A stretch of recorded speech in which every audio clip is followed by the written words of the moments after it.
Assalamualaikum semuanya. Apa kabar kalian? Semoga dalam keadaan sehat dan dilancarkan rezekinya oleh Allah. Amin ya robbal alamin. Dikisahkan suatu hari raja memanggil Abu Nawas ke istana. Raja yang seringkali terhibur dengan kecerdikan Abu Nawas kali ini merasa penasaran dengan satu hal. Abu Nawas, di kerajaanku ini banyak sekali orang yang mengaku sebagai Habib keturunan Nabi. Bagaimana caranya kita bisa membedakan Habib asli dan Habib palsu? Tanya raja sambil tersenyum, berharap bisa membuat Abu Nawas bingung. Abu Nawas yang selalu siap dengan jawaban cerdik, berpikir sejenak lalu berkata, "Baginda, pertanyaan Anda memang sulit, tetapi saya yakin saya bisa memberikan jawabannya. Namun, saya memerlukan waktu 3 hari untuk menemukan jawabannya." Raja setuju dan memberikan waktu 3 hari kepada Abu Nawas. Setelah 3 hari, Abu Nawas kembali ke istana dengan wajah penuh percaya diri. "Baiklah, Baginda. Untuk membedakan Habib asli dan Habib palsu, saya membutuhkan 2 ekor kambing. Yang satu harus gemuk dan sehat, sedangkan yang satu lagi harus kurus dan lemah," kata Abu Nawas. Raja yang penasaran segera memerintahkan pengawalnya untuk membawa 2 ekor kambing seperti yang diminta oleh Abu Nawas. Setelah kambing-kambing itu dibawa ke hadapan mereka, Abu Nawas memulai penjelasannya. "Habib asli itu seperti kambing gemuk dan sehat ini. Dia selalu penuh dengan kebijaksanaan, ilmu, dan kebaikan, yang membuatnya dihormati oleh semua orang," kata Abu Nawas sambil menunjuk kambing gemuk. "Sedangkan Habib palsu itu seperti kambing kurus dan lemah ini. Dia mungkin terlihat seperti Habib dari luar, tetapi sebenarnya dia tidak memiliki kebijaksanaan, ilmu, dan kebaikan yang cukup untuk dihormati," lanjut Abu Nawas sambil menunjuk kambing yang kurus. Raja tertawa dan berkata, "Abu Nawas, penjelasanmu sangat menarik, tapi bagaimana kita bisa memastikan kebenarannya?" Abu Nawas tersenyum dan berkata, "Baginda, caranya sangat mudah.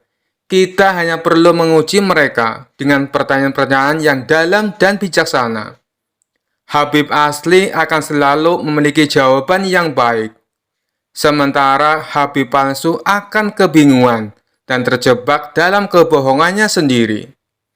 Raja tertawa terbahak-bahak mendengar jawaban Abu Nawas yang cerdik dan jenaka. "Abu Nawas, kau selalu punya cara untuk membuatku tertawa dan mengajarkan sesuatu sekaligus." Kisah selanjutnya. Abu Nawas dalam cerita lucu ini ditantang 3 orang sombong. Mereka pintar, tapi suka menantang siapa saja yang ditemui. Kali ini ketiganya coba menguji kepintaran Abu Nawas. Bermula 3 orang sombong ini memasuki kampung Abu Nawas. Kemudian penduduk setempat berusaha menghalangi 3 orang tersebut. Tapi tidak tahu harus bagaimana. Akhirnya penduduk setempat melaporkannya kepada Abu Nawas karena bisa menandinginya. Lalu Abu Nawas setuju. Dengan senang hati ia akan mengadu kepintaran dengan 3 orang yang dikenal cerdik tersebut.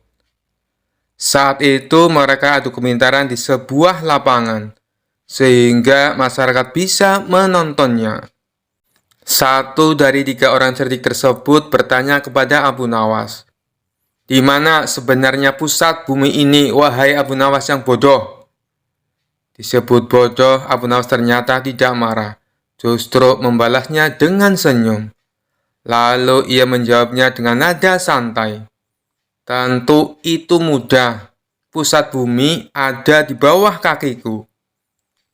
Namun ketiga orang sombong ini tidak terima dengan jawaban dari Abu Nawas. Mereka bertanya kembali bagaimana Abu Nawas bisa tahu. Kalau kalian tidak percaya, ukur saja sendiri, ujar Abu Nawas. Orang pertama yang bertanya kepada Abu Nawas hanya terdiam setelah mendengar jawabannya. Selanjutnya orang kedua bertanya, "Berapakah jumlah bintang yang ada di langit?" tanyanya. Ternyata pertanyaan itu hampir sama dengan yang pertama, dan sudah dipastikan Abu Nawas bisa menjawabnya dengan mudah. Abu Nawas menjawab, "Jumlah bintang-bintang yang ada di langit sama dengan jumlah bulu keledaiku ini. Kalau tidak percaya, silakan Anda hitung bulu keledaiku ini. Pasti Anda akan tahu kebenarannya." Kesal mendengar jawaban Abu Nawas, orang ketiga dari kawanan itu lalu mengajukan pertanyaan kepada Abu Nawas. "Anda tahu bulu keledai? Coba berapa jumlah bulu yang ada di keledai itu?" tanya orang ketiga tersebut. Abu Nawas hanya tertawa meledek. Ia menganggap pertanyaan dari ketiga orang itu tidak kreatif, karena semua pertanyaannya sama, yakni menanyakan jumlah.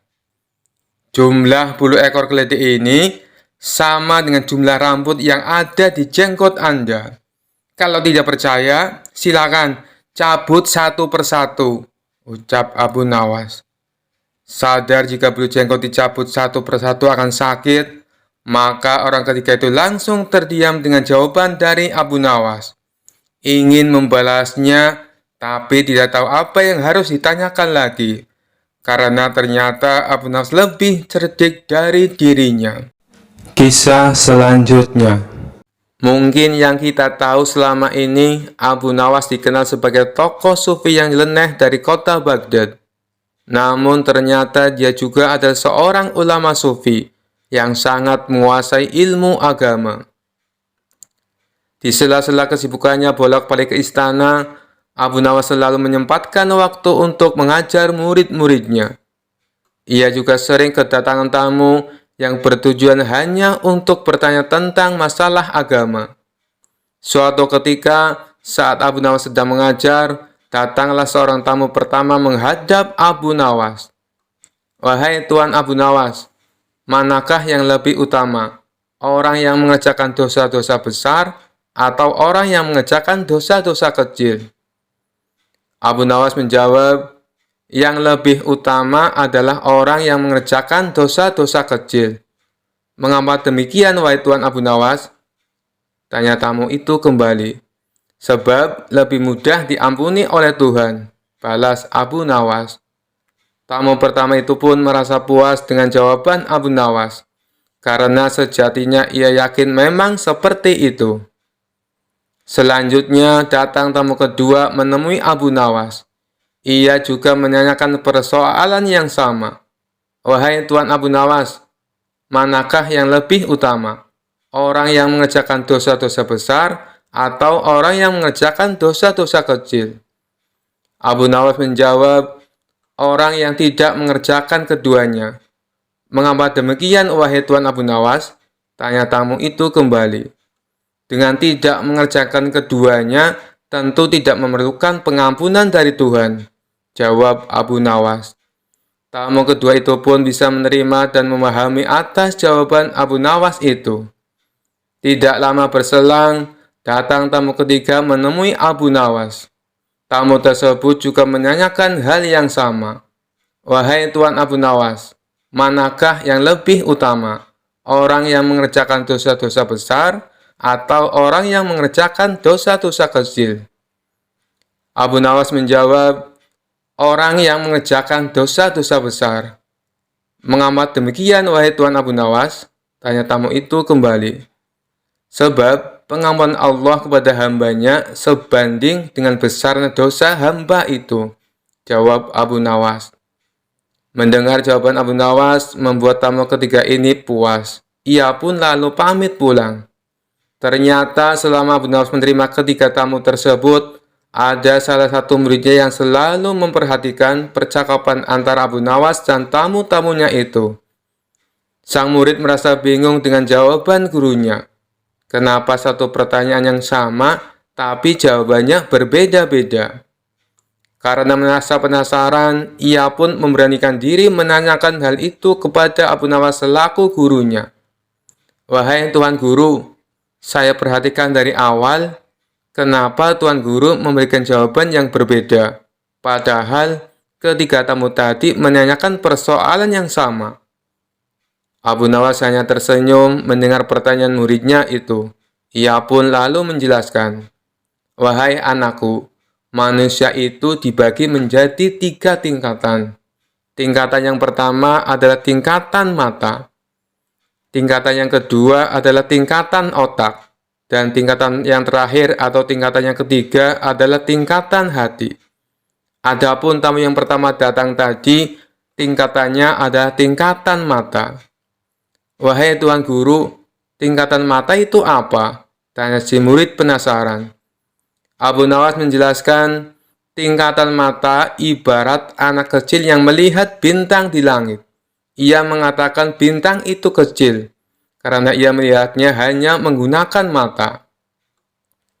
Sedangkan tamu kedua yang datang tadi, tingkatannya adalah tingkatan otak. Tingkatan otak? Apa itu tingkatan otak, wahai Tuan Guru? Tanya si murid kembali. Tingkatan otak ibarat orang pandai yang melihat bintang. Ia pasti akan mengatakan bintang itu besar, karena ia memang memiliki pengetahuan, jawab Abu Nawas. Dan tamu yang terakhir datang tadi atau tamu yang ketiga, dia tingkatannya adalah tingkatan hati, lanjut Abu Nawas. "Lalu, apa itu tingkatan hati, wahai Tuan Guru?" tanya si murid. Tingkatan hati ibarat orang pandai dan mengerti, yang melihat bintang di langit. Ia tetap akan mengatakan bintang itu kecil, walaupun ia tahu bahwa bintang itu sebenarnya adalah besar. Karena bagi orang yang mengerti, tidak ada sesuatu apapun yang besar, melainkan dengan kemahabesaran Allah Subhanahu wa Ta'ala, jawab Abu Nawas. Setelah mendengar semua penjelasan gurunya itu, si murid menjadi paham kalau gurunya memberi jawaban sesuai dengan kapasitas orang yang bertanya. Itulah kenapa satu pertanyaan menghasilkan 3 jawaban yang berbeda-beda. Kisah selanjutnya. Pada suatu hari, Baginda Raja dan para menteri tampak sedang berkumpul di istana. Mereka membicarakan ingin kembali menguji kecerdasan Abu Nawas.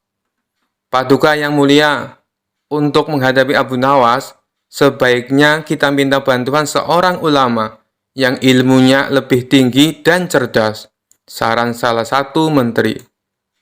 "Dulu saya pernah melakukannya, tapi ternyata tebakan dari sang ulama dengan mudah dijawab oleh Abu Nawas," balas Baginda Raja. "Begini Paduka, saya punya kenalan ulama dari negeri seberang. Beliau lebih cerdas dan berilmu tinggi. Saya kira dia bisa mengalahkan Abu Nawas," timpal sang menteri. "Baiklah, hadapkan segera ulama itu ke istana," perintah Baginda Raja. Esok harinya, sang menteri mengajak ulama tersebut datang ke istana menghadap Baginda Raja. "Wahai Tuan Syekh, saya membutuhkan bantuan Anda. Apakah Anda bisa membantuku?" kata Baginda Raja. "Siap Paduka yang mulia. Kiranya bantuan apakah yang bisa hamba berikan?" tanya sang ulama. "Adakah kamu punya pertanyaan sulit yang jawabannya tidak mudah ditebak?" kata Baginda Raja. "Oh, itu saya punya. Tebakan yang sampai saat ini belum ada yang bisa menjawabnya. Maukah Padukaku beritahu?" balas sang ulama. "Ya, beritahu saya. Apa tebakannya?" sahut Baginda Raja. "Apa yang lebih jahat dari setan?" kata sang ulama. "Bukankah setan adalah makhluk yang paling jahat? Tapi kenapa kau bilang ada yang lebih jahat?" tanya Baginda Raja heran. "Katanya Paduka butuh tebakan. Jawab saja Paduka. Kalau bisa berarti Paduka seorang yang pandai," ujar sang ulama. "Pertanyaan ini belum pernah aku dengar sebelumnya, dan pasti Abu Nawas tak akan bisa menjawabnya," pikir Baginda Raja. "Bisakah kau beritahu aku apa jawabannya?" pinta Baginda Raja kepada sang ulama. "Maaf Paduka yang mulia, tapi saya tidak akan memberitahu kepada siapapun," balas sang ulama. "Baiklah, pertanyaanmu memang aneh dan sulit dijawab," ucap Baginda Raja. "Masih ada satu pertanyaan lagi," sahut sang ulama. "Apa itu?" tanya Baginda Raja. "Perkara apa yang orang miskin punya dan dibutuhkan oleh orang kaya?" kata sang ulama memberitahu. Sejenak Baginda Raja terdiam. Namun setelah sekian lama berpikir, ia tak kunjung menemukan jawaban.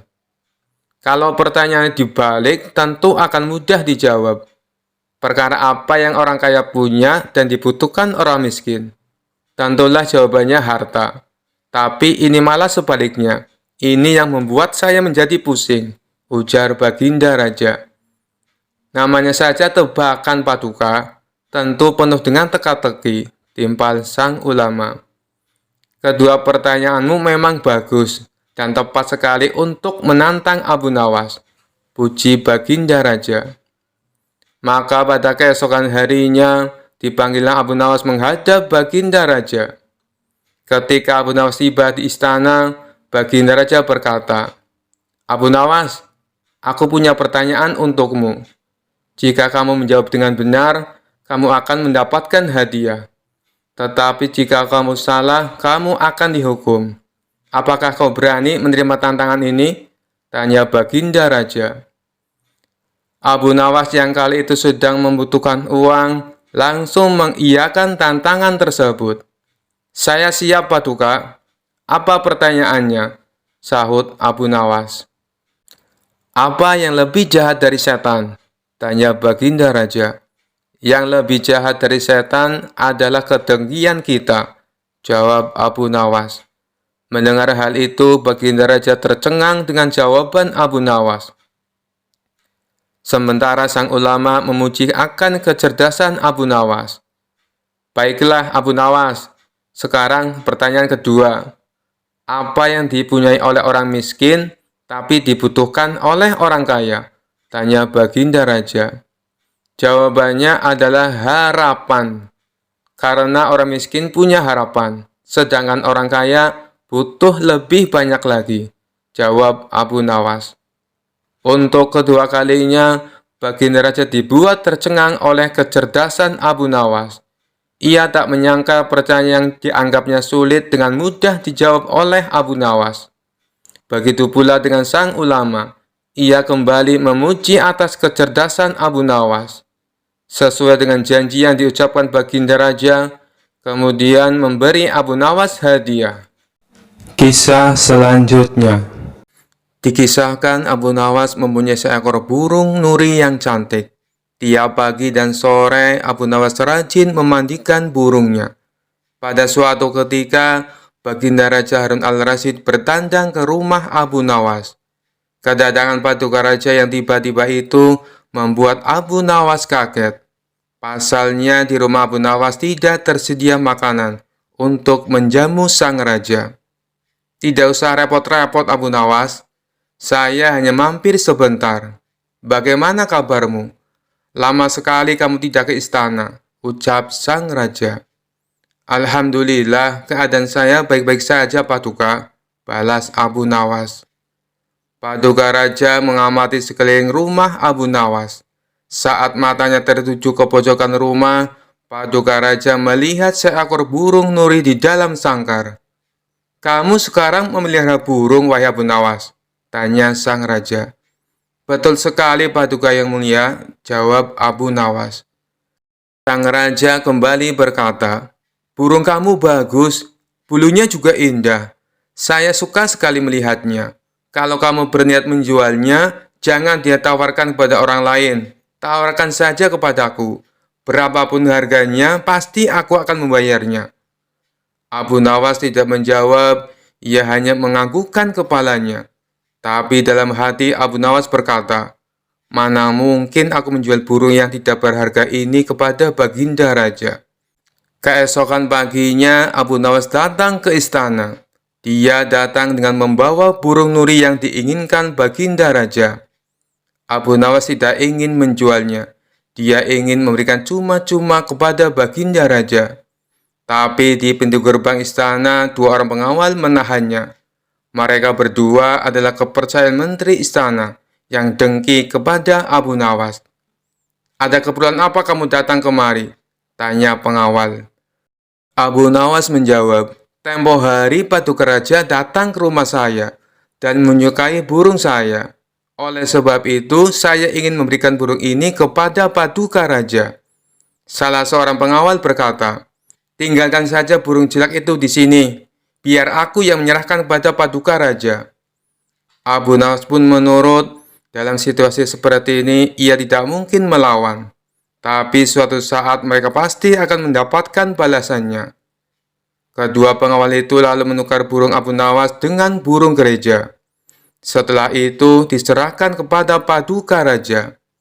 "Paduka yang mulia, ini ada titipan burung dari Abu Nawas," ucap pengawal. "Kurang ajar Abu Nawas," kata sang raja dengan nada penuh emosi. Sang raja merasa terhina dengan perbuatan Abu Nawas. Burung nuri yang diharapkannya, tapi burung gereja yang dikirimkan. Sang menteri yang dengki dengan Abu Nawas tersenyum puas melihat kinerja anak buahnya. "Kali ini engkau pasti akan kena hukuman, wahai Abu Nawas," ujarnya dalam hati. Tanpa menunggu waktu, saat itu juga Baginda Raja mendatangi Abu Nawas. "Hei Abu Nawas, kalau kau keberatan menjual burung nuri kepadaku, aku tidak apa-apa. Tapi jangan kau kirim burung gereja ke istana. Itu suatu penghinaan buatku," kecam Baginda Raja dengan mata memerah menahan amarah. Abu Nawas kaget mendengar perkataan Paduka Raja. Padahal yang ia kirimkan adalah burung nuri sesuai dengan keinginan Baginda Raja. Tapi Abu Nawas tidak mempunyai saksi untuk membuktikannya. Sedangkan kedua pengawal yang menghadangnya di istana adalah orang kepercayaan menteri yang dengki kepada dirinya. Tapi Abu Nawas tidak kehilangan akal. "Begini Paduka yang mulia," tutur Abu Nawas mencoba meredakan amarah Baginda. "Di istana Paduka telah kemasukan dua orang penyihir." Baginda Raja bertanya heran. "Penyihir? Yang mana wahai Abu Nawas? Siapa mereka?" Abu Nawas pun menjawab, "Dua orang penjaga pintu istana, itulah penyihirnya. Mereka telah menyihir burung nuri menjadi burung gereja. Kalau Paduka tidak percaya, tunggulah besok di istana. Paduka akan menyaksikan sendiri betapa hebatnya sihir mereka." "Saya masih punya burung satu lagi untuk Paduka," sang raja bertanya. "Burung apa itu?" "Burung pipit Paduka yang mulia," balas Abu Nawas. "Burung pipit? Kamu sendiri kan tahu, saya tidak suka dengan burung pipit," bentak sang raja. "Sabar dulu Paduka yang mulia. Besok pagi saya akan ke istana membawa burung pipit. Nanti bisa disihir menjadi burung nuri oleh kedua pengawal yang menjaga pintu istana."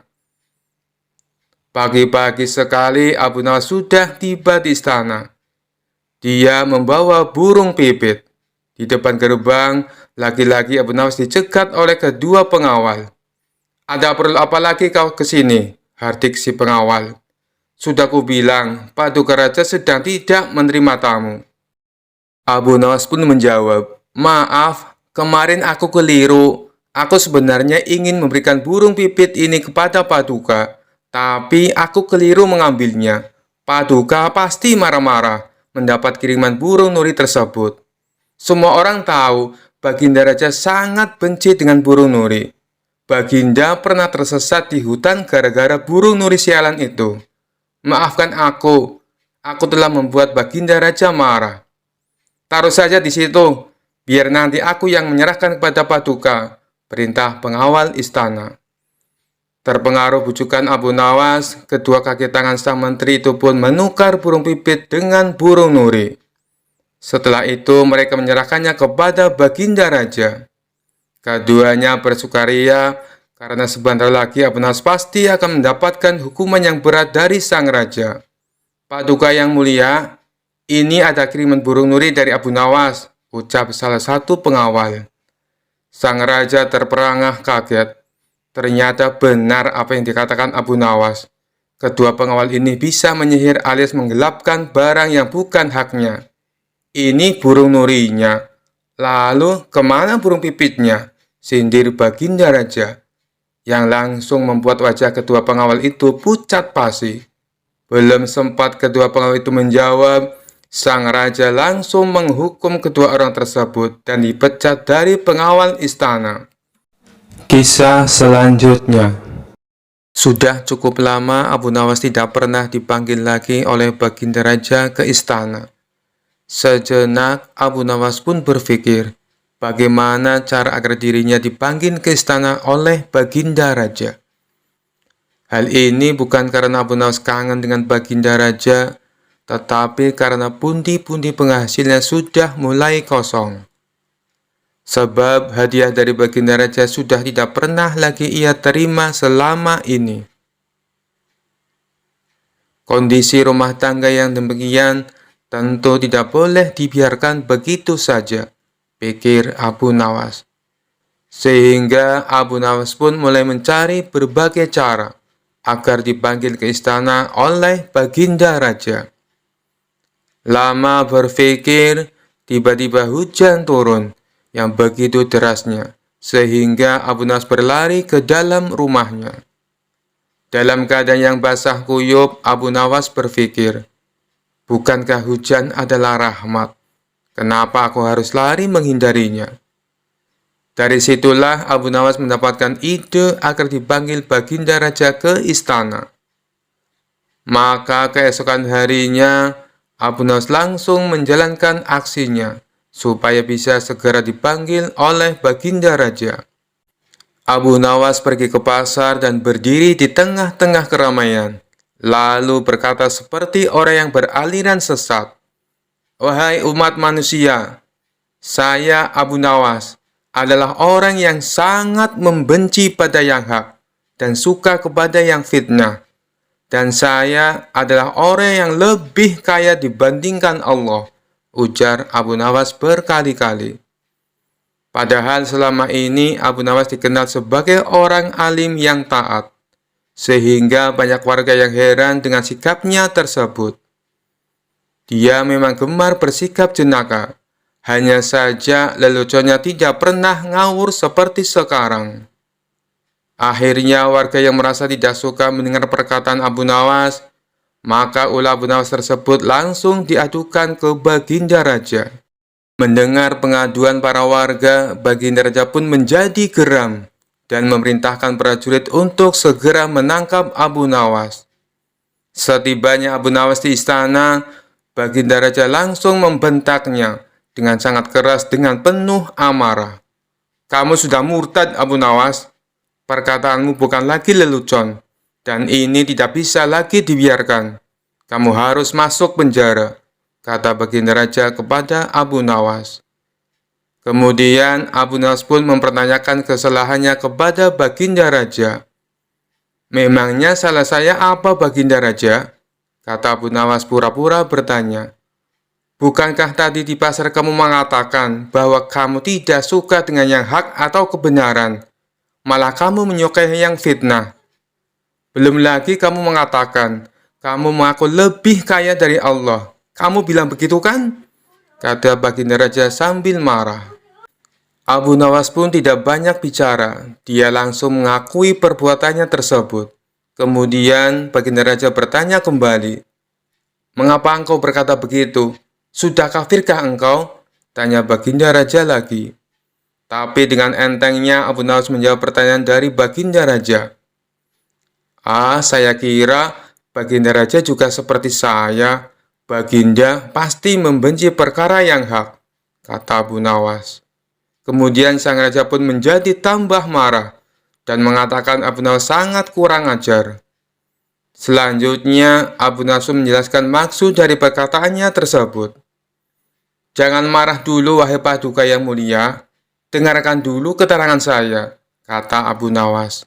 "Keterangan apa lagi yang ingin kau jelaskan? Sebagai seorang muslim, aku membela dan bukan membenci perkara yang hak. Kamu harus tahu itu," ujar Baginda Raja. Kemudian Abu Nawas mulai berkata sambil menjelaskan maksudnya kepada Baginda Raja. Begini Paduka yang mulia, setiap ada orang yang membacakan talqin, saya selalu mendengar bahwa mati itu hak dan neraka itu hak. Nah, siapakah orangnya yang tidak membenci mati dan neraka yang hak itu? Tidakkah baginda juga membencinya seperti aku? Kata Abu Nawas. Akhirnya baginda raja pun langsung terdiam ketika mendengar penjelasan itu dari Abu Nawas sembari berkata seperti ini. Tapi bagaimana dengan pernyataanmu yang menyukai fitnah? Tanya baginda lagi ingin tahu. Kemudian Abu Nawas pun kembali menjawab dengan jawaban yang membuat baginda raja terkejut. Bukan hanya saya saja baginda, tapi baginda pasti juga menyukai fitnah, kata Abu Nawas. Baginda barangkali lupa bahwa di dalam Al-Quran disebutkan, harta benda dan anak-anak kita adalah fitnah. Padahal baginda juga menyenangi harta dan anak-anak, seperti halnya saya. Benar begitu Paduka yang mulia? Lanjut Abu Nawas. Baginda raja pun hanya membenarkan perkataan Abu Nawas dan mengangguk-anggukkan kepalanya lagi.